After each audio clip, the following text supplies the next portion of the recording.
Hello guys, welcome to my channel. My name is Blessing Anyiam. To my old subscribers, thank you for stopping by.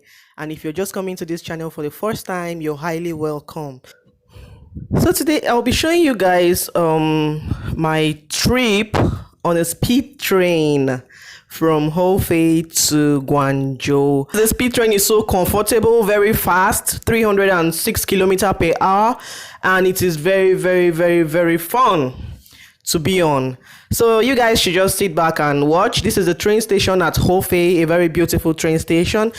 And I'm traveling with my husband and my children. So I hope you guys are going to enjoy this vlog. Stay tuned.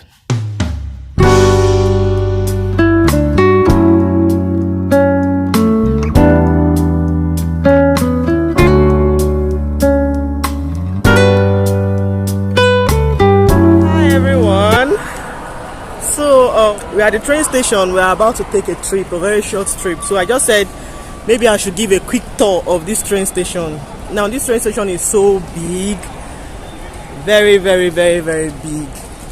And I'm going to be showing you guys what the speed train looks like. In my own opinion, the speed train is in fact the best thing ever. I'm going to be taking a 6-hour trip to Guangzhou from Hefei, and it's going to be fun. So I hope you're going to enjoy this video, and let me know whatever you think about it in the comment section.